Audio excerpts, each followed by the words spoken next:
Muy bien, entonces damos comienzo a la clase de neoplasias de intestino. Las patologías neoplásicas relacionadas al intestino como parte del aparato digestivo son raras. Podemos encontrarnos adenocarcinomas a nivel de intestino, a nivel de colon, de recto, pero la incidencia de estas patologías es mucho menor de lo que significan las neoplasias en otros segmentos del aparato digestivo, como sería a nivel de esófago o de estómago, como ya habíamos visto en el tema correspondiente. Como muchas de las patologías intestinales, la sintomatología es muy inespecífica. Podemos encontrar desde dolor abdominal, un dolor abdominal de una intensidad muy variable, con cierta irradiación hacia segmentos o hacia cuadrantes del abdomen, dependiendo de la localización de la neoplasia. Podemos encontrar que los neotumores puedan ser causa de hemorragia, pueden sangrar los tumores y ser una causa etiológica para las hemorragias digestivas. Si el tumor está logrando ocluir la luz intestinal, entonces también podemos encontrar datos de obstrucción intestinal o inclusive de perforación intestinal. Ahora, no debemos olvidar que en cualquier tipo de neoplasia, neoplasia pulmonar, neoplasia renal, neoplasia de sistema nervioso, cualquier tipo de cáncer en otros segmentos corporales, el paciente puede llegar a presentar los síntomas y signos que conocemos dentro de lo que es el síndrome paraneoplásico. Todas las características clínicas que acompañan a un cáncer. ¿Cuáles son? Pérdida de peso, tal vez uno de los elementos más fáciles de reconocer, la pérdida de peso, la anorexia, astenia, adinamia muy marcadas e inclusive fiebre. No debemos olvidar, creo que en algún momento se los he comentado, que cuando pensamos en fiebre, lo primero que se nos viene a la cabeza es que la causa es una infección. Y estamos en lo cierto. Pero no hay que olvidar que el 95% de los casos de fiebre son de origen infeccioso. Solo el 95%. Existe un 5% de causas no infecciosas que puedan ocasionar la fiebre. Entre ellas, las neoplasias.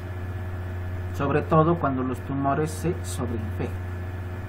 Entonces, hablábamos del síndrome paraneoplásico como las características clínicas que van a acompañar a todos los tipos de cáncer. Astenia, adinamia, hiporexia, pérdida de peso y en algunas circunstancias alzas técnicas. Cuando estamos ante la presencia de un paciente que curse con una neoplasia intestinal, debemos tomar en cuenta que van a ser necesarios la realización de varios estudios complementarios, estudios de laboratorio y estudios de gabinete. Entre los estudios de laboratorio tendremos o solicitaremos un hemograma, la química sanguínea básica. Básica nos referimos a la glicemia, la creatinina, la fosfatasa alcalina, el perfil hepático o las pruebas funcionales hepáticas. Dentro de este grupo hay que tomar hincapié en la fosfatasa alcalina. La fosfatasa alcalina, como seguramente han aprendido en fisiología, es una prueba laboratorial que está englobada dentro del hepatograma, de las pruebas funcionales hepáticas. Pero de manera característica la fosfatasa alcalina se eleva en casi la totalidad de las neoplasias. Todos los cánceres, o la mayoría, no todos, pero un gran porcentaje de las patologías de cáncer presentarán en los estudios laboratoriales fosfatasa alcalina elevada.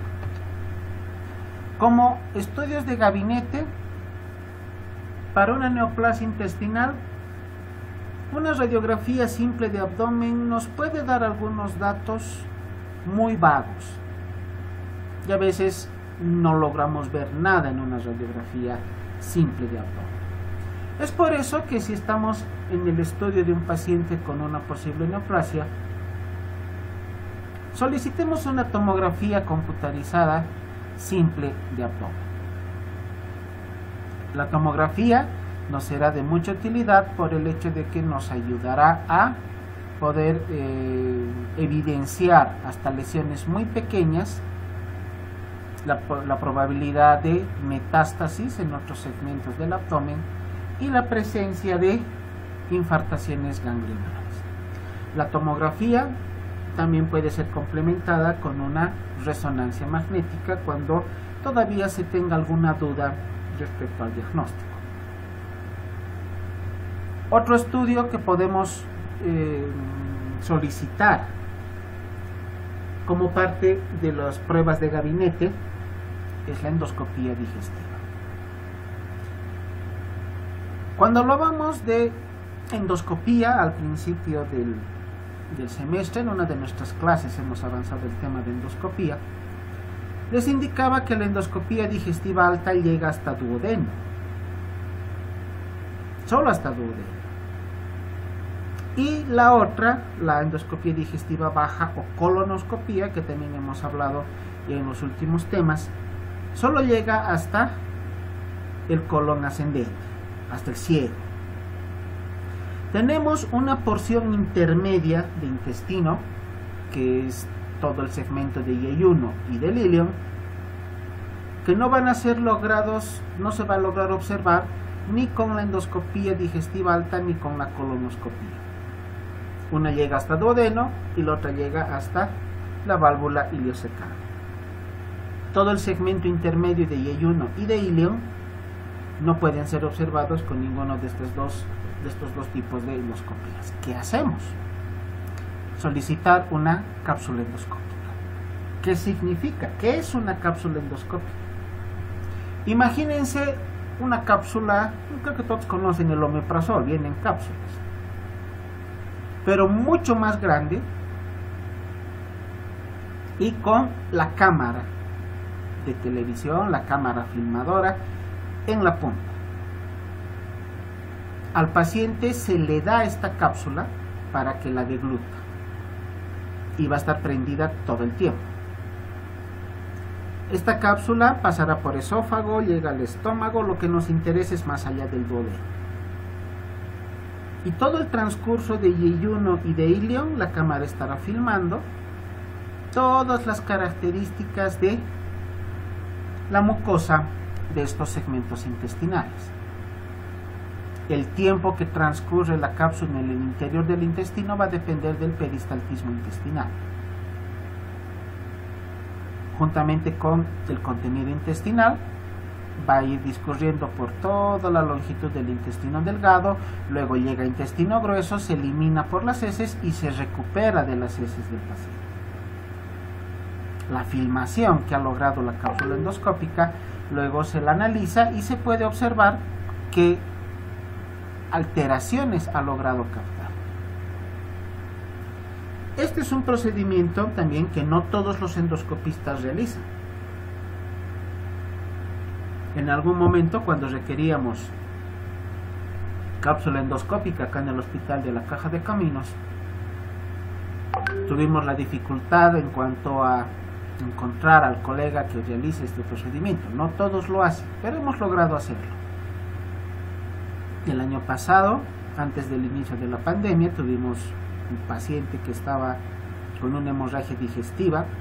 No se ubicaba adecuadamente el lugar correspondiente de la hemorragia y la cápsula endoscópica nos mostró una porción del ilion proximal donde estaba el punto hemorrágico.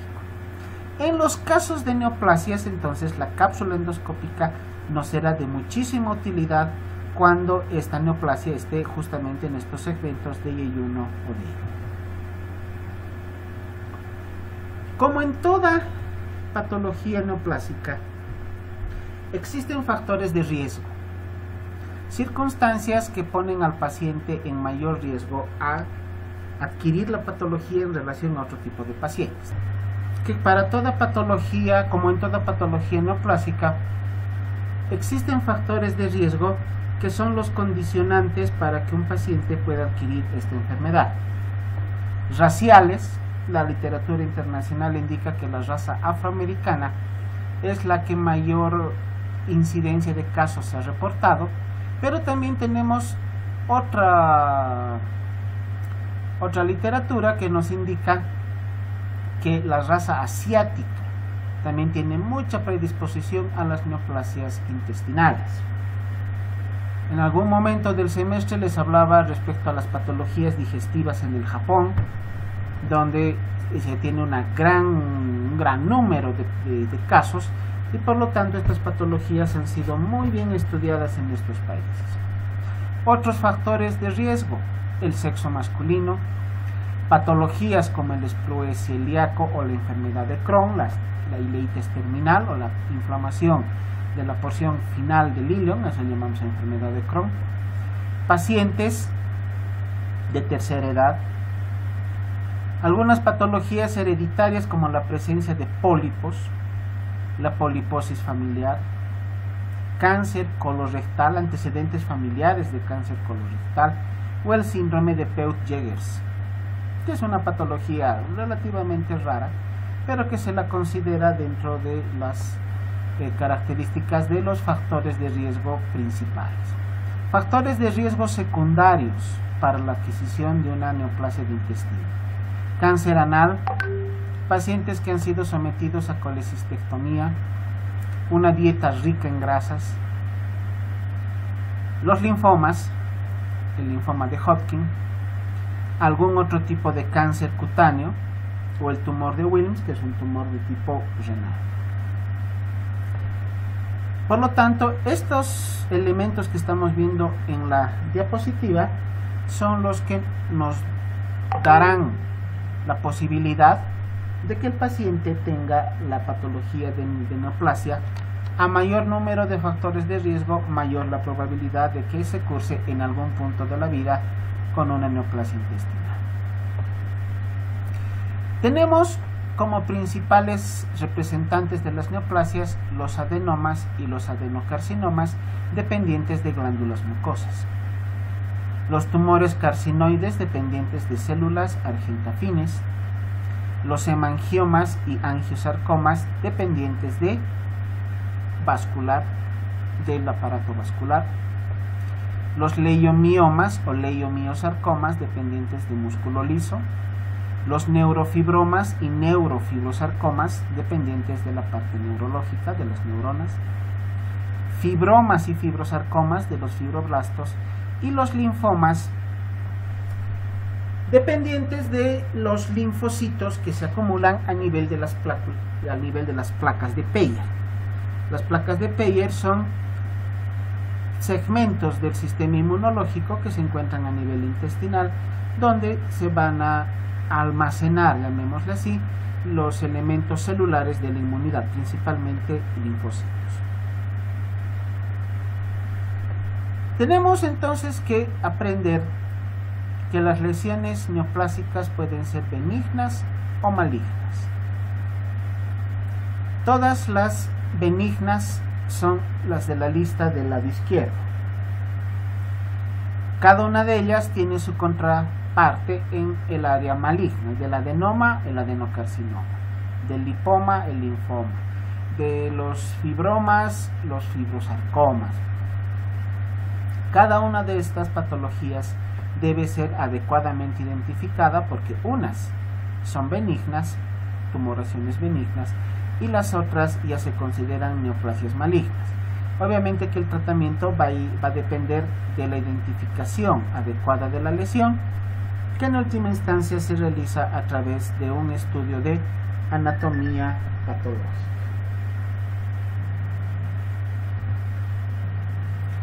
Veamos los tumores benignos, aquellos que se originan en el epitelio, en el mesénquima o dependientes del sistema nervioso. representan menos del 5% de los tumores, usualmente llegan a ser asintomáticos y por lo tanto el diagnóstico llega a ser hasta accidental, tomando en cuenta que se puede realizar una endoscopía, una tomografía por cualquier otra causa y sea este el medio por el cual lleguemos a identificar a el tumor. La edad avanzada es el grupo etario donde mayor número de casos encontraremos de estos tumores benignos, más allá de los 60 años. Y estos tumores pueden presentarse en un número similar, tanto en varones como en mujeres. La sintomatología, las características clínicas, como indicábamos, son inespecíficas, un dolor abdominal intermitente, cólico, puede haber distensión abdominal que pueda llegar a remitir en algunas circunstancias, distensión abdominal que se presenta sobre todo en circunstancias postprandiales, hemorragia digestiva, dependiendo si la neoplasia llega a comprometer a los capilares sanguíneos y sea esta la causa por la cual se llegue a producir el sangrado. Y si el sangrado es bastante importante, tendremos también datos clínicos referidos a anemias. Los adenomas se localizan sobre todo a nivel de duodeno o del íleo. El yeyuno es la zona menos frecuente para la presentación de los adenomas. Los adenomas representan aproximadamente 1/3 de todos los tumores benignos, de todos los que comprometen al intestino delgado. En primera instancia tienen una formación sésil y luego se hacen polipoides, o sea, se convierten en pólipos, tienen esa forma de presentación de pólipos. Ya hemos aprendido cómo son los pólipos. El estudio histopatológico los va a dividir de acuerdo a las características celulares en tubulares, vellosos y tubulovellosos. Esa ya es una identificación más detallada que la hace el patólogo. A pesar de que los adenomas se consideran dentro del grupo de las neoplasias benignas, pueden llegar a convertirse en tumores malignos en un número importante de casos, aproximadamente entre el 40 al 45%. Los tipos, tenemos los que tienen forma localizada con la característica de hiperplasia celular, donde tenemos a los adenomas de las glándulas de Brunner, que son las que producen el moco que lubrica el intestino delgado. El otro grupo, los adenomas de células insulares, y por último los adenomas papilares y polipoides. Independientemente del tipo de adenoma con el cual nos encontremos, el tratamiento básicamente es quirúrgico. Se debe realizar una resección local del tumor, si es posible, si el tumor es muy pequeño, solamente reseccionar el tumor como con cualquier cáncer, teniendo el cuidado de dejar o de sacar siempre una porción de tejido sano, no solamente el tumor, sino tejido sano circundante, y de realizar el vaciamiento ganglionar para evitar la metástasis o la recidiva del tumor. Pero si la neoplasia es muy grande en tamaño, deberemos realizar una resección intestinal. Se corta todo un pedazo de intestino. Si es intestino delgado, no hay mucho problema porque se resecciona la zona del intestino que está comprometida y luego los segmentos de intestino que han quedado libres se los une a través de una anastomosis de toda la pared intestinal hasta que cicatrice la lesión y el tránsito intestinal después de un par de semanas puede restituirse. El problema de las neoplasias o de las cirugías de resección intestinal es cuando el problema es a nivel del colon, como hemos visto ya en las patologías de colon que hablábamos en clases previas, donde el tratamiento final será la de realizar una colostomía. el segmento de intestino grueso que queda libre, se lo aboca hacia la pared intestinal, hacia la pared abdominal, se coloca una bolsita de colostomía y el paciente eliminará todos sus desechos colónicos a través de la pared del abdomen y se van a recepcionar en una bolsa. Ya el paciente no logrará defecar a través del recto. Los leiomiomas pueden estar localizados en cualquier segmento del intestino, sobre todo a nivel del yeyuno. Tienen un origen mesenquimatoso, al igual que los adenomas, comprometen en un número similar a hombres y mujeres y también presentan mayor número de casos en los pacientes de tercera edad. Los leiomiomas tienen dos probabilidades en cuanto a su evolución. Pueden aumentar de volumen intraluminalmente, o sea, dentro de la luz intestinal, produciendo un cuadro oclusivo, produciendo una obstrucción intestinal. O pueden producir invaginación de la mucosa, que es otra variante que puede llegar a ocasionar también oclusión intestinal. O pueden crecer hacia afuera de la luz intestinal y producir vólvulos. El vólvulo no solamente se presenta en colon, también el vólvulo puede presentarse en otro segmento de intestino delgado. Estas neoplasias, los leiomiomas, pueden llegar a crecer por fuera de la luz intestinal y dar características clínicas similares a las de un vólvulo de colon. Existe una gran probabilidad de sangrado. En un 65% de los casos estos tumores llegan a sangrar, y la obstrucción por el crecimiento intraluminal y por compresión de las paredes del intestino se llegará a ser también otra de las complicaciones en el mayor número de los casos. Ante una obstrucción intestinal, tratamiento también es quirúrgico, ¿no?, para reseccionar el segmento intestinal comprometido.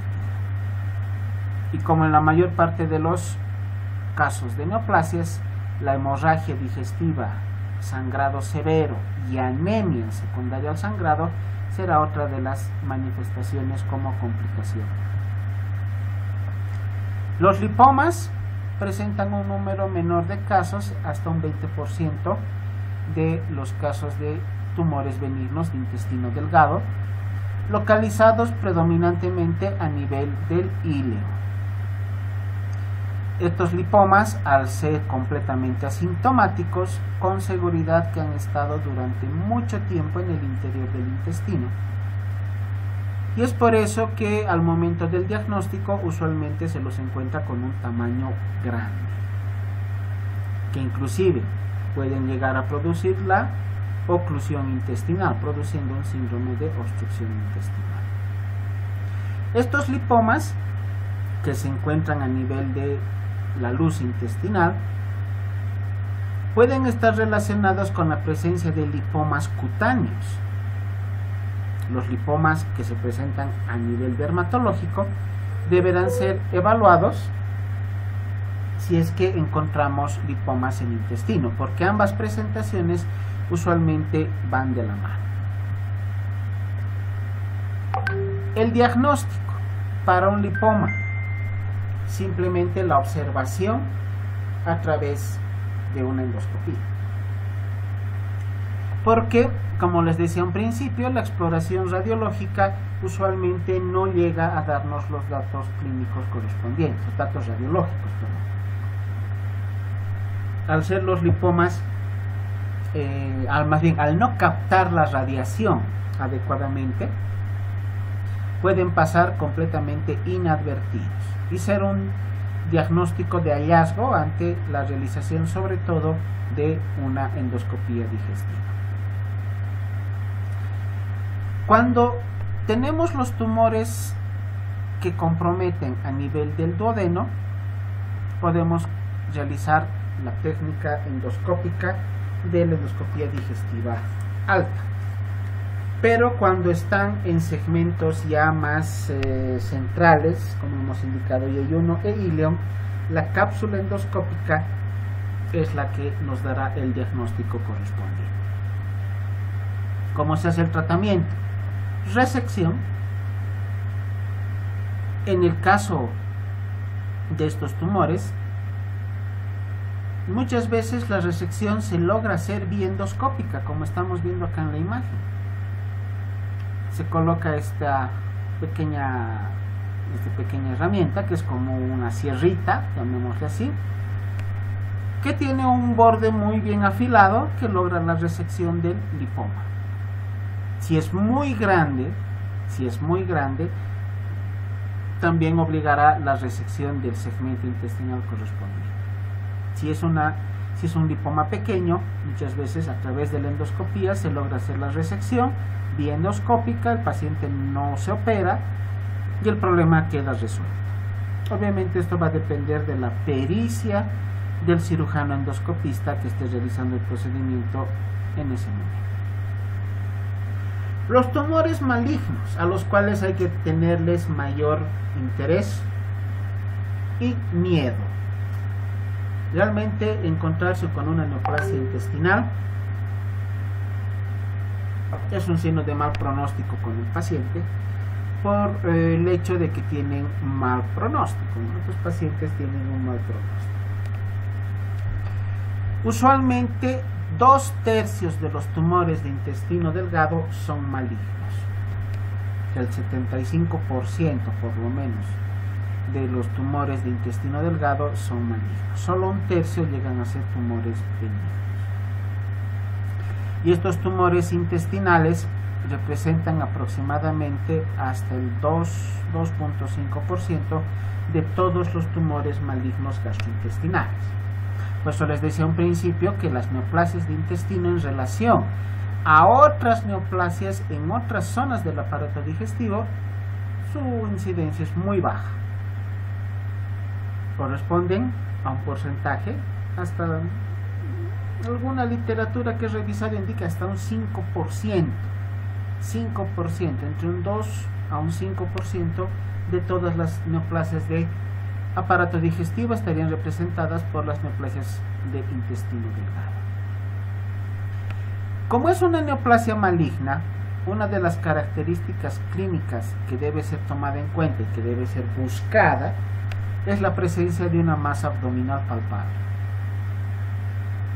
Esta masa abdominal, que dependiendo de la localización del tumor y del tamaño del tumor, podrá ser de mayor o menor facilidad de ubicar o de palpar, pero para esto ya hemos aprendido cómo se realiza la palpación en abdomen, ha sido una de nuestras primeras clases del semestre, cómo se debe observar el contorno abdominal para lograr identificar alguna malformación, alguna neoformación, y cuando palpamos una masa dura a nivel de abdomen, sobre todo en los cuadrantes centrales, nada raro que esto sea secundario a una neoplasia de intestino.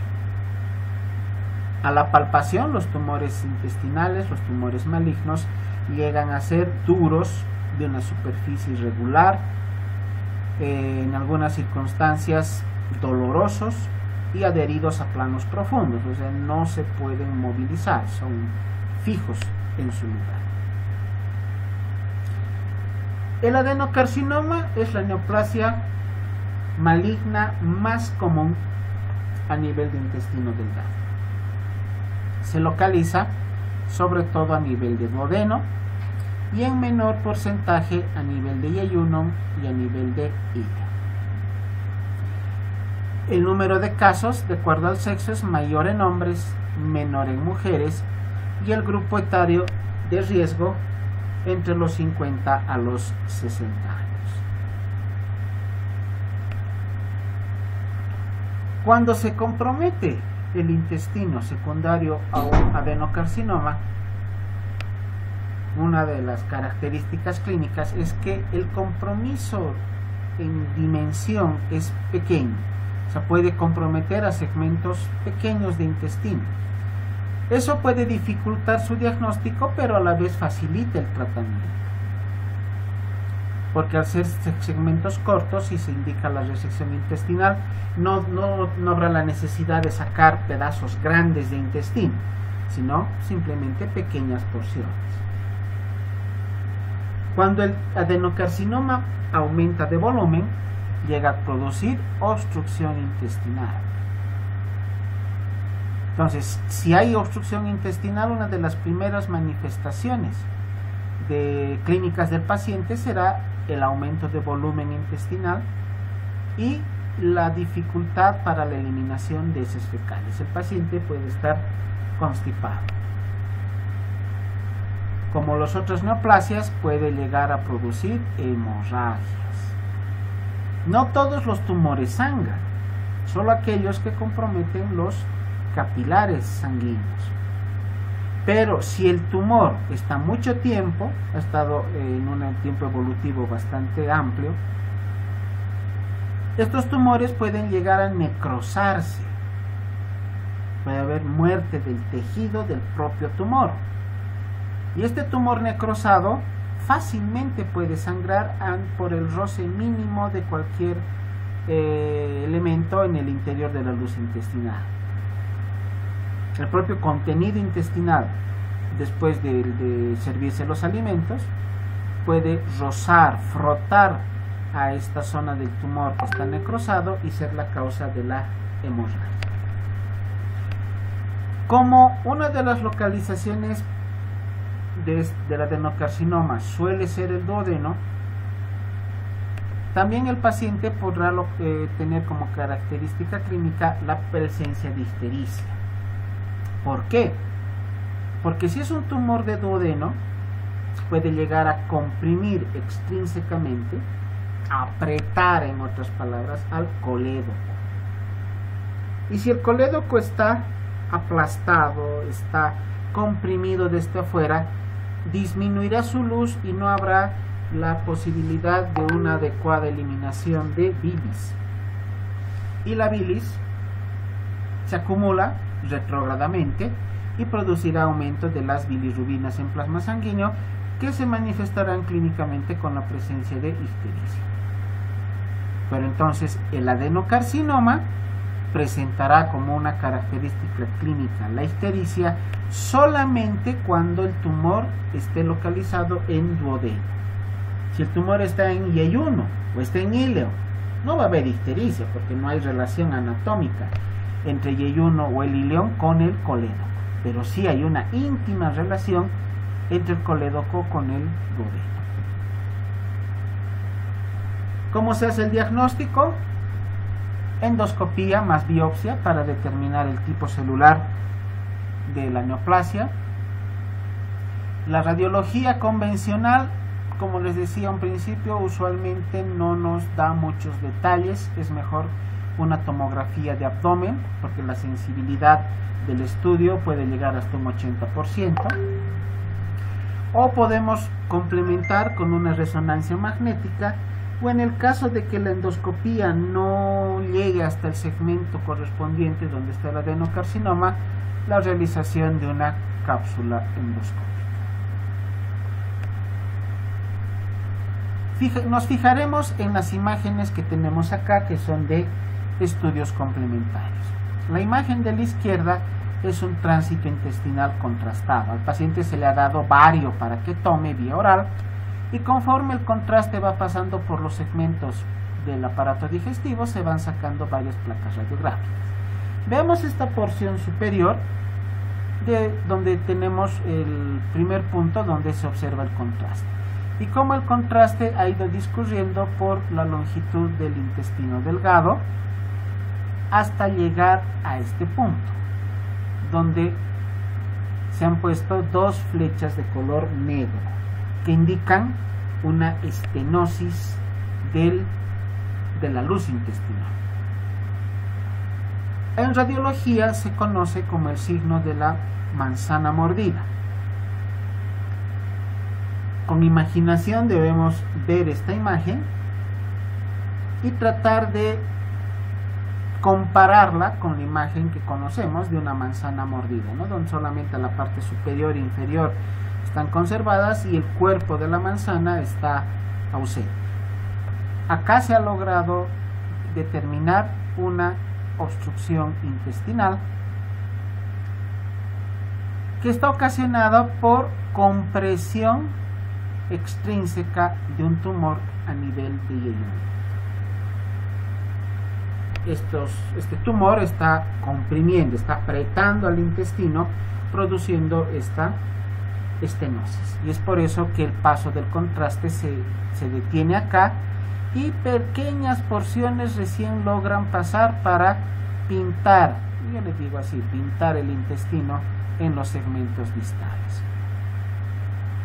La imagen central nos muestra una tomografía contrastada de abdomen, donde a nivel del yeyuno, que es esta parte que estoy circunscribiendo con el cursor, vemos, si se fijan con detalle, una zona central de un color plomo oscuro y un anillo alrededor que es de un color plomo más claro. Esta zona externa como anillo es la pared del intestino, que está engrosada, ha aumentado de diámetro o de espesor, ha aumentado de espesor la pared del intestino, y esto es lo que está motivando a esta imagen. ¿Por qué ha aumentado de espesor la pared del intestino? Porque en su interior ya se está desarrollando un adenocarcinoma, un tumor. Y la imagen de la derecha es una imagen endoscópica donde podemos observar directamente el tumor, que está localizado sobre todo a nivel del cuadrante superior derecho. Tenemos otra imagen más grande a nivel del cuadrante superior izquierdo, pero en el derecho es donde vemos al tumor en su mayor extensión. Y en la parte baja, en el cuadrante inferior derecho, vemos esta zona que es hemorragia. Este tumor de acá arriba está sangrando, pero en pequeñas cantidades, pero se logra observar el sangrado, y aquí al medio una zona un poco más oscura con un lago hemorrágico. Por lo tanto, para las neoplasias, cualquiera de las que vayamos a encontrar en el intestino, podemos solicitar estos 3 estudios, pero de preferencia para un mayor detalle, para tener mayor certeza respecto a la localización, tamaño, características del tumor, presencia de ganglios perilesionales o inclusive de edema perilesional. De preferencia solicitemos una tomografía abdominal. Tratamiento es quirúrgico, directamente quirúrgico. Acá no hay como tratar de hacer algún otro tipo de medicación para un tratamiento clínico. Se debe realizar la resección de amplios segmentos, de grandes segmentos de intestino. Como vemos acá, fíjense, este es un intestino. El tumor está localizado acá, pero se tuvo la necesidad de reseccionar una gran porción proximal y una gran porción distal, con todo el mesenterio acompañante a estas zonas intestinales.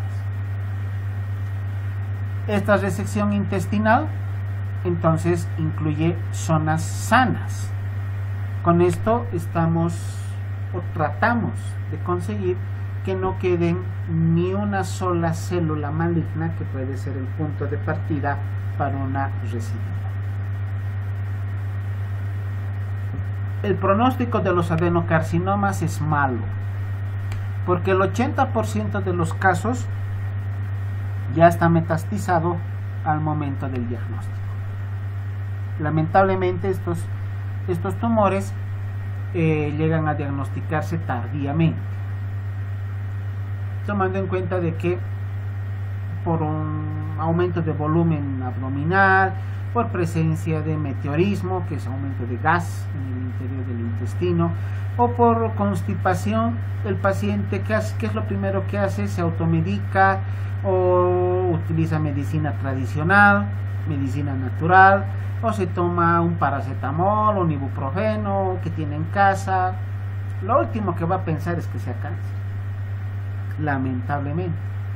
Es por eso que estas neoplasias, al momento de ser diagnosticadas, ya tienen un tiempo evolutivo bastante prolongado y con seguridad que un gran porcentaje, como vemos acá, hasta un 80% de los casos ya han sido metastizados, y han sufrido metástasis. La sobrevida de estos pacientes lamentablemente no es muy amplia. Desde el momento del diagnóstico estaríamos hablando de aproximadamente unos 5 años de sobrevida, a lo mucho. Usualmente no pasan los pacientes de este tiempo. El linfoma intestinal, una variante más, una variante también de las neoplasias intestinales, más frecuente, considerada una de las más frecuentes, cuyo origen está a nivel del tejido linfoide,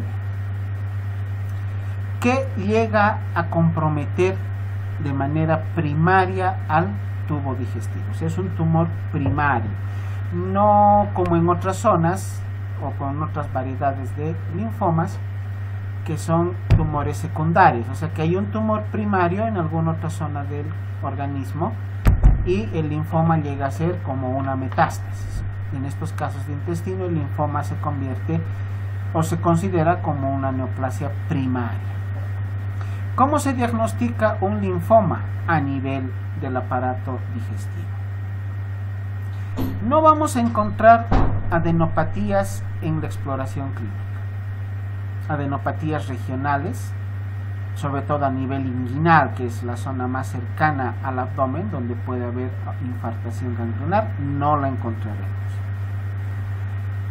Sacando un estudio o solicitando un estudio complementario como una radiografía, una tomografía, tampoco encontraremos adenopatías mediastínicas. El recuento leucocitario suele ser normal y se logra demostrar que la enfermedad está limitada exclusivamente al intestino, sin compromiso de otras zonas. Porque un linfoma, por ejemplo el linfoma Hodgkin o el linfoma no Hodgkin, llegan a comprometer a varias zonas del organismo, sobre todo a nivel del hígado, a nivel del vaso, a nivel pulmonar inclusive. Pero cuando hablamos del linfoma intestinal, esta variante de las neoplasias va a comprometer exclusivamente al aparato intestinal, al aparato digestivo, sin llegar a comprometer a otras zonas del cuerpo. Los factores de riesgo: la infección por Helicobacter pylori recidivante. Estos casos donde las infecciones por este bacilo son frecuentes. El paciente hace tratamiento, puede erradicar al agente bacteriano durante un tiempo y luego el paciente puede volver a adquirir la infección a través del consumo de un alimento contaminado. Estas infecciones repetitivas, consideradas como recaídas de la infección por el Helicobacter pylori, pueden considerarse como factor de riesgo para los linfomas.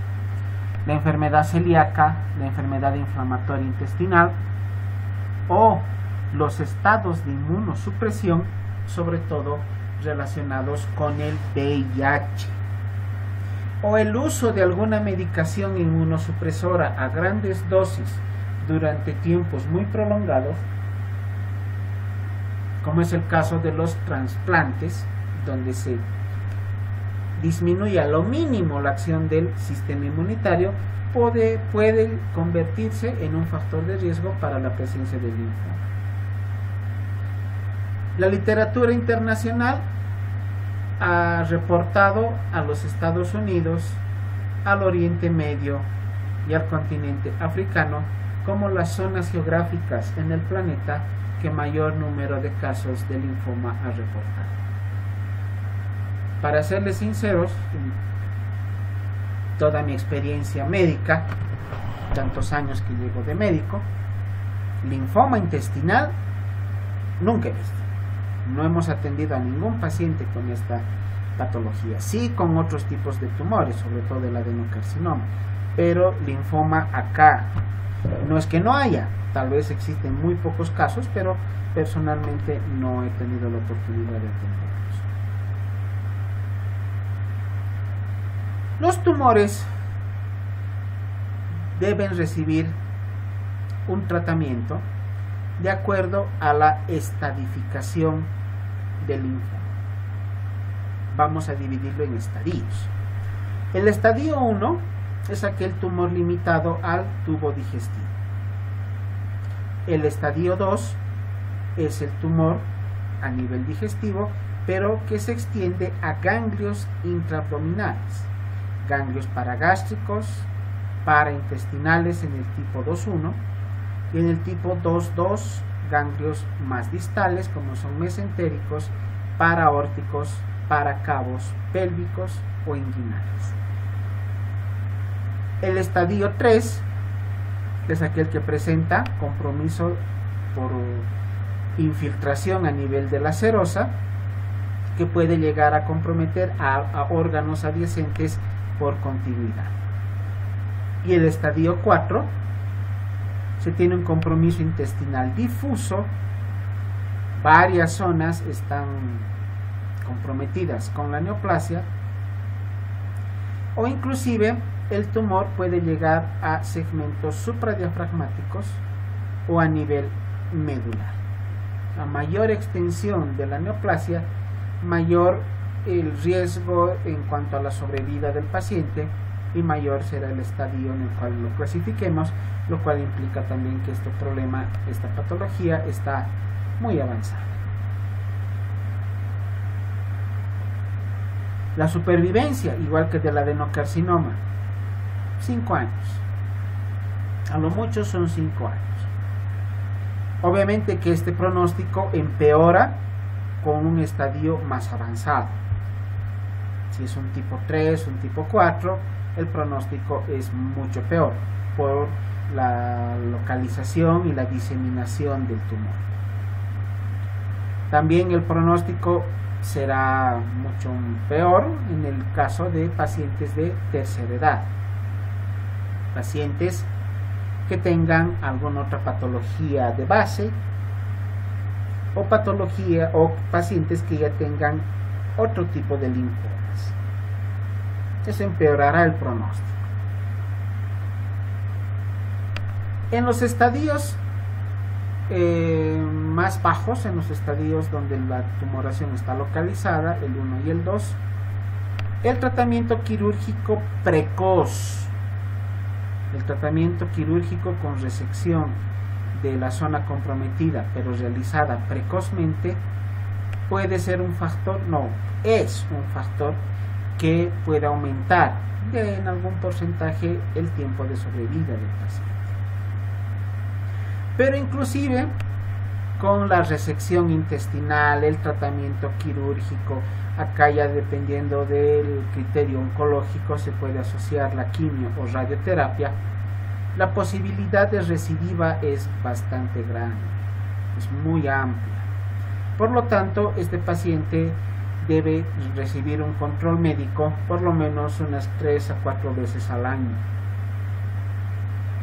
donde además del examen clínico que se les realice, se deberá tomar la previsión para los estudios complementarios necesarios y de esta manera poder llegar a diagnosticar una recidiva que ojalá no se presente, pero siempre existe la probabilidad, a un tiempo precoz para nuevamente realizar un tratamiento precoz, porque una recidiva del tumor intestinal ya es fatal. Si el paciente ha sobrevivido a una primera etapa de una neoplasia maligna y esta ha sido controlada adecuadamente, si recidiva tal vez no tengamos el mismo éxito en un siguiente tratamiento y obviamente eso va a cortar los años de vida y empeorar el pronóstico. Otra variante de los linfomas es el linfoma de linfocitos B de la zona marginal. La zona marginal, las zonas más distales a nivel intestinal. Esta variante se asocia sobre todo a enfermedades autoinmunes, lupus, artritis reumatoide, patologías pulmonares como la neumonitis, cualquier tipo de enfermedad de tipo autoinmune, o patologías inflamatorias sistémicas. Llegan a comprometer con mayor frecuencia a el intestino delgado en su porción terminal, ya a la zona del ilio. La clínica estará caracterizada por presencia de cuadros con oclusión o suboclusión intestinal, que, como les decía previamente, producirán aumento de volumen abdominal, dolor abdominal, constipación. Y estos tumores sí tienen una gran probabilidad de perforación. Perforación que puede ocasionar una peritonitis, motivando ahora sí a una cirugía de emergencia, o también pueden derivar en necrosis. Fíjense acá la imagen, vemos el tumor con una zona central negra donde se presenta el tejido necrótico, que es el punto de partida para un cuadro hemorrágico. Estos tumores pueden llegar a ser asintomáticos y se identifican muchas veces como hallazgos al momento de estar realizando el estudio de otra patología o cuando el paciente es sometido a una cirugía por otra causa. Cuando se ubica el tumor, se lo diagnostica a través de una biopsia. El tratamiento es quirúrgico, resección intestinal y quimioterapia más radioterapia.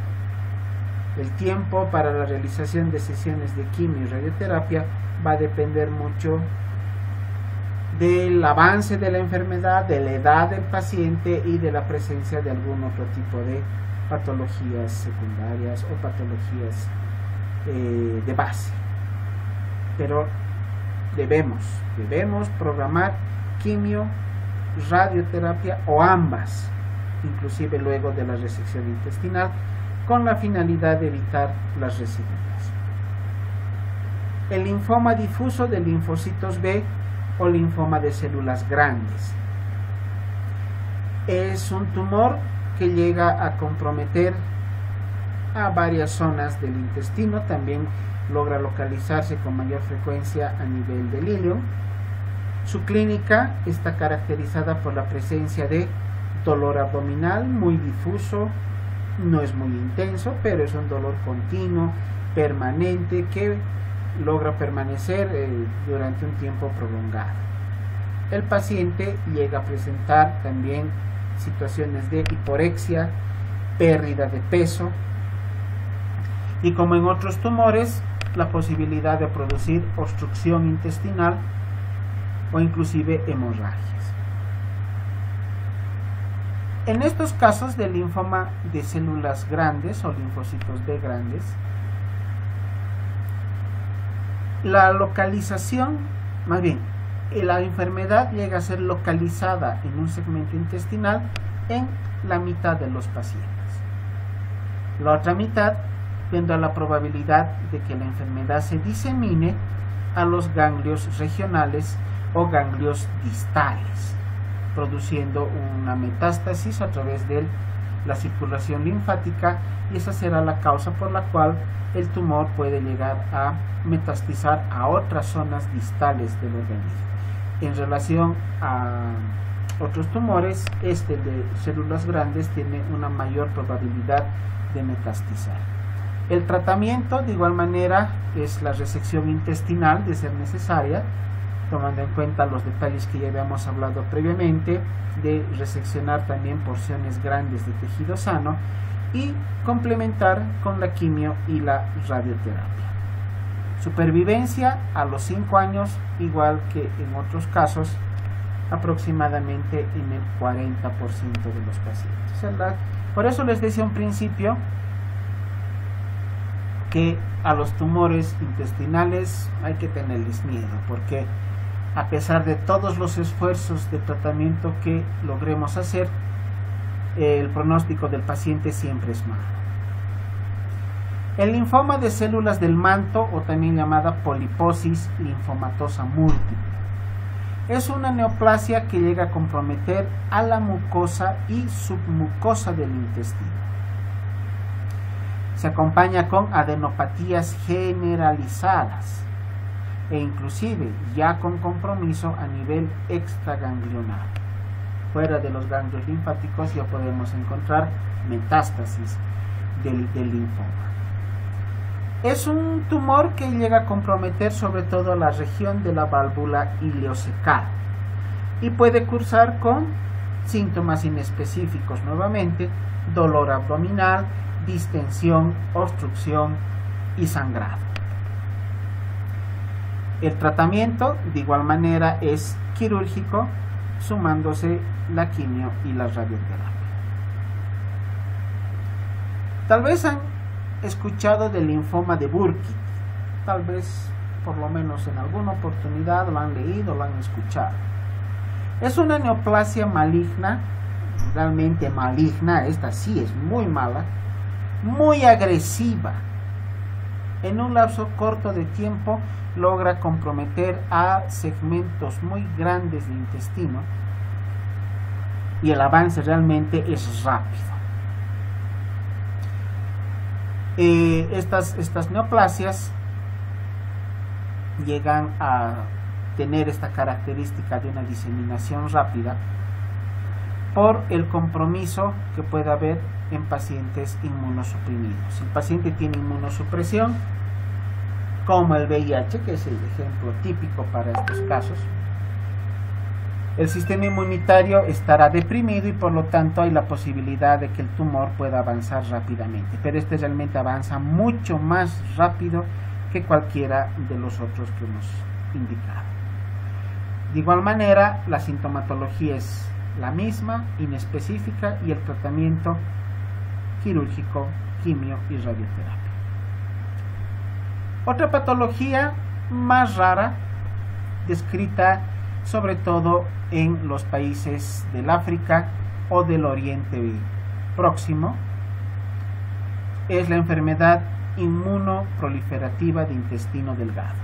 Una patología que compromete a personas más jóvenes, entre los 20 y los 30 años. Asociado, sobre todo en países tercermundistas, igual que nosotros, igual que Bolivia, pero en el África, con malas condiciones sanitarias, deficiente, ¿cómo puedo indicarles?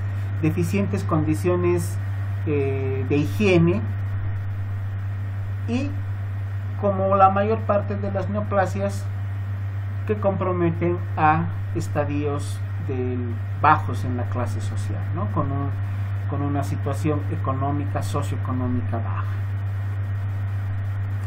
Esta patología es también agresiva, es muy frecuente que pueda llegar a ser agresiva en cuanto a evolución, tiempo de evolución más corto y compromiso de mayores extensiones de intestino. El pronóstico siempre es malo. Porcentaje de sobrevida, o más bien años de sobrevida, hemos indicado alrededor de 5 años. Es el promedio para la mayor parte de las neoplasias, con un porcentaje entre el 40 y el 50% de los pacientes que no van a pasar de ese tiempo de vida luego del diagnóstico. El tratamiento, el mismo que de casos anteriores. Como características clínicas,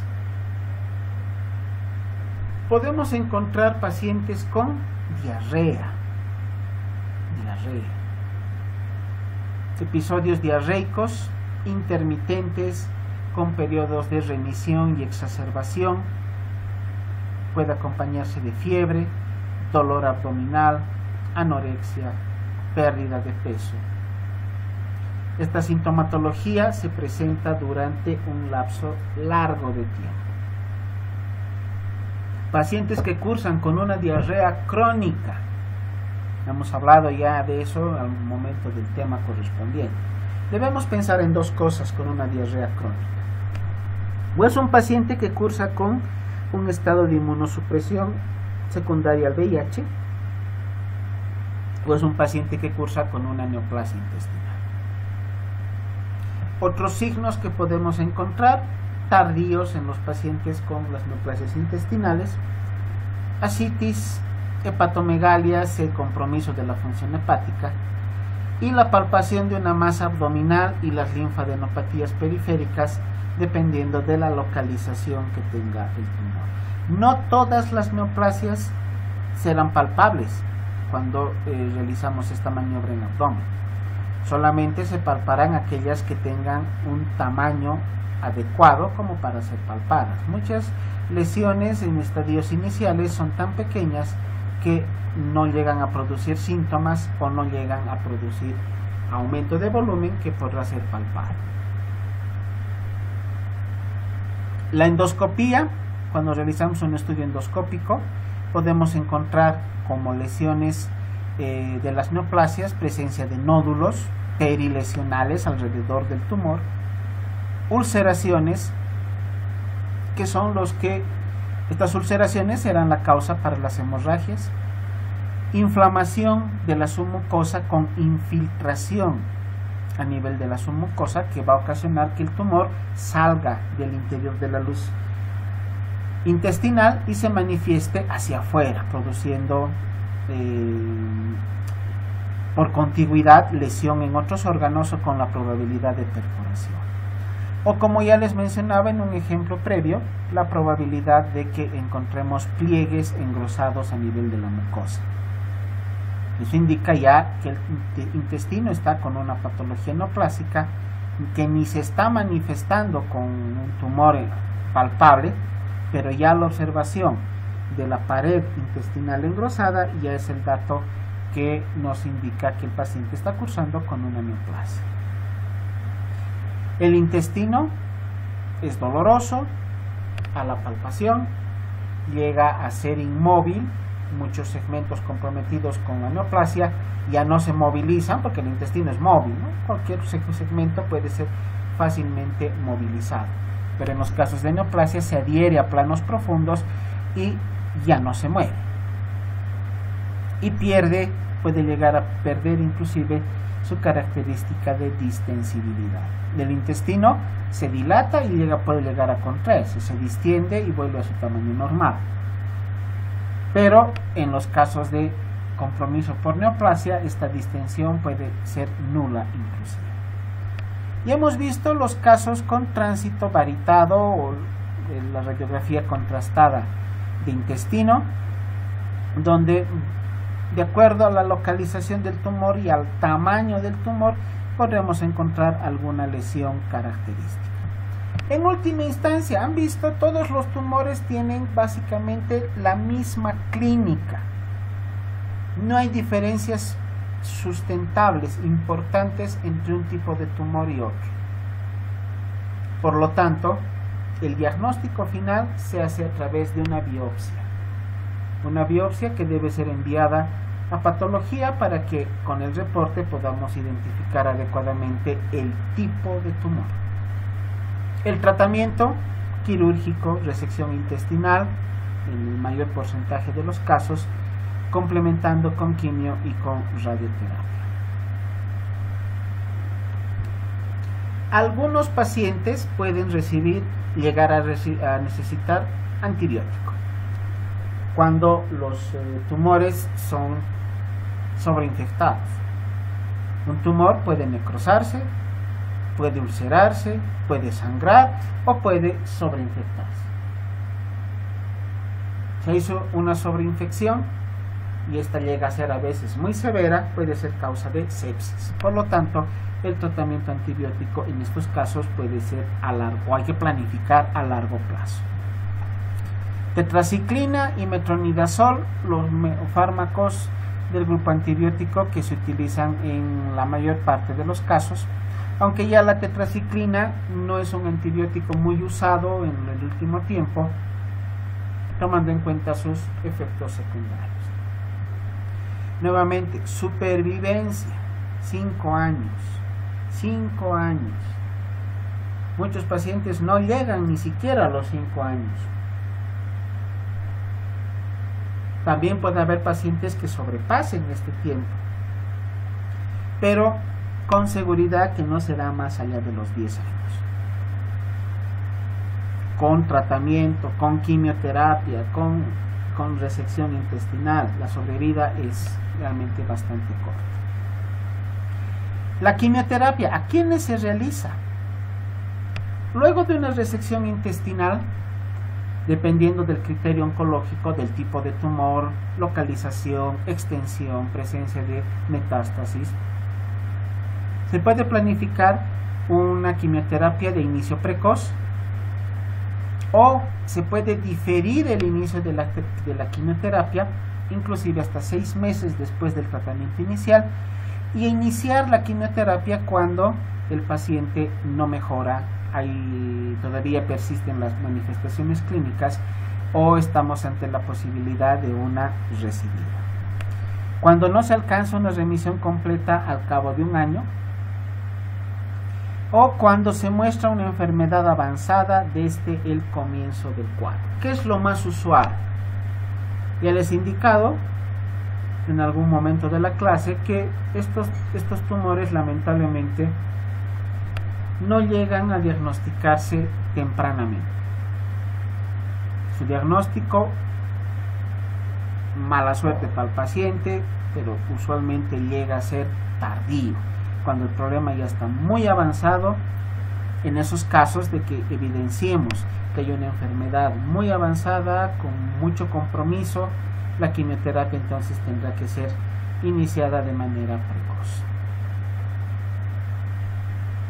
Estos son los síntomas clínicos de los tumores: dolor abdominal, pérdida de peso, puede haber diarrea en algunos casos, vómitos inclusive, pueden llegar a perforarse los tumores, puede haber obstrucción intestinal, puede haber ulceración y hemorragia. Un porcentaje de los pacientes, 1/3 aproximadamente, llega a presentar fiebre. Les mencionaba que el cáncer es una causa de la posibilidad de presencia de fiebre de origen no infeccioso. Un pequeño porcentaje solamente presentará masas palpables abdominales. Cuando el tumor es muy grande, recién podremos palpar.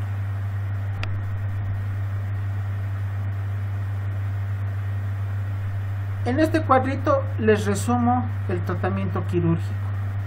La cirugía está indicada en la mayor parte de los casos. Se debe extirpar la mayor cantidad posible de tumor, tomando también zonas de tejido sano. Esa es la clave del tratamiento quirúrgico, la cual no es garantía, pero por lo menos minimiza la posibilidad de recidivas. A continuación, la quimioterapia, que siempre se inicia primero quimio antes de pasar a la radioterapia. Y este tratamiento con quimio y radioterapia debe ser intensivo, varias sesiones, de nada sirve 1 o 2 sesiones. Usualmente los pacientes requieren sesiones cada 15 días, cada 20 días, por un lapso de 6 a 10 meses. Es un tratamiento a largo plazo.